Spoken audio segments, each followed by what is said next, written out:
মেয়েরা খুব তাড়াতাড়ি বড় হয়ে যায়। আসলে সবাই বলে মেয়ের বাড়, মেয়ে তাড়াতাড়ি বেড়ে যাচ্ছে। আসলে মেয়ে যখন আস্তে আস্তে একটু একটু করে বড় হয়, তার মা বাবার অনেক চিন্তা হয় যে মেয়েটাকে বিয়ে দেব। কিন্তু মেয়েকে ভয় করে না যে আমার বাড়িতে মেয়ে হয়েছে, মেয়ের নসিবকে অনেকে ভয় করে।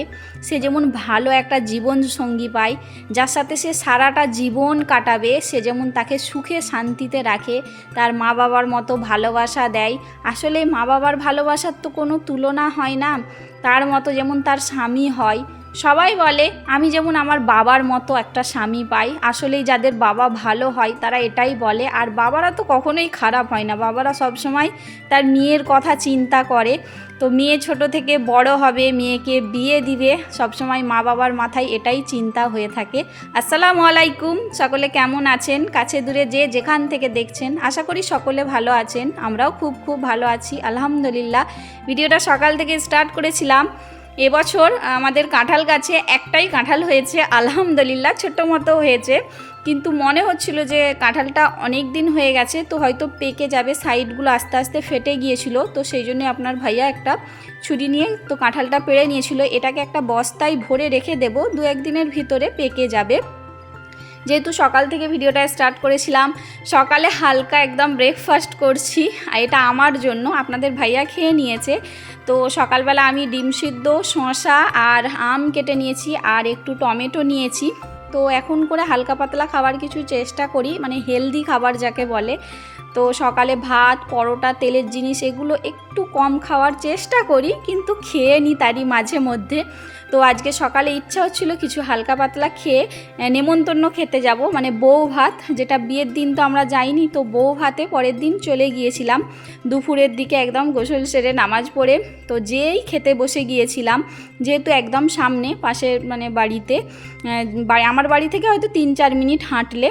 তো খেতে বসে গিয়েই প্রথমে হচ্ছে যে একটা ভেজিটেবিল চপ দিয়ে দিয়েছিল আর কাসুন্দি দিয়েছিল, তো সেটা দিয়েই খাচ্ছিলাম। অনেকটা গরম ছিল আর অনেকটা ভিড়ও ছিল। তো তারপরে একটা হচ্ছে যে রাধা বল্লভী দিয়ে দিয়েছিল, তো মটর পনির দিয়েছিল, তো মটর পনিরের সাথেই এটা খাবো। খুবই টেস্টি হয়েছিল।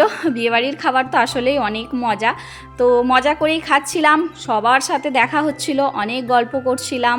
আমি বলছিলাম বিয়ের কথা, মেয়ে নিয়ে কথা কিছু।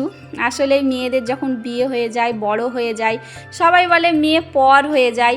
যখন মায়ের বাড়িতে থাকি, মা বলে এটা হচ্ছে যে আসল বাড়ি তোমার, হচ্ছে যে সেটা বলে ঠিকই, কিন্তু এখানেও কিছু হয়তো ভুলচুক করলে শাশুড়ি বলবে যে এটা তোমার মায়ের বাড়ি নয়। তাহলে মেয়েদের বাড়ি আসলে কোনটা আমরা তো বুঝেই উঠতে পারি না। মেয়েদের কোনো বাড়ি হয় তাহলে মেয়েদেরকে নিজের ইনকামে কিছু একটা বাড়ি বানিয়ে তারপর বিয়ে করা দরকার, নিজের পায়ে দাঁড়িয়ে। তো সেই ব্যাপার নিয়ে বেশি কিছু কথা বলবো না। আর আমরা তো হচ্ছে গ্রামের মানুষ, একদমই সহজ সরল, সামান্য স্কুল গেছি, কলেজও টপকাইনি, তো বিয়ে হয়ে গিয়েছে কম বয়সে, মা বাবা বিয়ে দিয়ে দিচ্ছে। আমাদের এদিকে তো এরকমই হয়, আমরা নিজেদের কেরিয়ার বা কলেজ এইসব আমরা কিছুই হয়তো ভাবার আগেই আমার মা বাবা ভেবে রেখেছে যে এদের বিয়ে দিয়ে দিতে হবে। কম বয়স হয়ে গেছে, 17-18 মানে অনেক, দেশে গায়ে মানে 17-18 মানে অনেক, তাড়াতাড়ি বিয়ে দিয়ে দিতে হবে। মেয়েকে বেশি দিন বসিয়ে রাখা যাবে না, অনেক বয়স হয়ে গেলে আবার ছেলে পাওয়া হচ্ছে যে যাবে না, মানে অনেক রকম ভাবনা চিন্তা। আসলে এই গ্রামের মানুষের ভাবনা চিন্তা এরকমই হয়। তো সেটা নিয়ে কোনো ব্যাপার নয়। তুমি যদি ভালো একটা জীবন সঙ্গী পাও, হ্যাঁ, একবেলা এক মুঠো দু মুঠো খেতে দিবে, এটাই যথেষ্ট। আমরা এটাই মনে করি যে ভালো খাবো, শান্তিতে থাকবো। তো শান্তিটা বেশিরভাগ দরকার খাওয়ার চেয়ে বেশি। তোমাকে খুব বড় লাইফস্টাইল দিবে, ঘর দেবে, বিশাল বড় বাড়ি দেবে, তার চেয়ে ভালো তোমাকে যে সম্মান করবে, ভালোবাসা দেবে, সম্মানের সাথে ভর্তা ভাতও যদি দেয়, সেটা কিন্তু বিশাল বড় শান্তির ব্যাপার। তো এখানে হচ্ছে সাদা ভাত দিয়ে দিয়েছিল, তারপরে ডাল আর একটা পটলের সবজি দিয়েছিল, স্যালাড দিয়েছিল, আলু ভাজা দিয়েছিল। আসলেই সাদা ভাত অনেক পছন্দ, বিশেষ করে গরমের দিনে। বিরিয়ানিটা, সত্যি বলতে বিরিয়ানিটা খুব একটা ভালো লাগে না বিয়েবাড়িতে, যে অনেক রিচ করে দেয়, তো খেয়ে এসে প্রচুর শরীরটা খারাপ হয়ে যায়। তো সাদা ভাত দিয়েছিল, খুব সুন্দর করে খাওয়া হয়েছে, সাথে মাংস, মাছ, আর এই যে শেষে একদম চাটনি, পাঁপড়, আর একদম মজার একটা জিনিস দিয়েছে পায়েস, যেটা একদম বিয়েবাড়ির স্পেশালিস্ট, একদম খুবই খেতে সুস্বাদু হয়।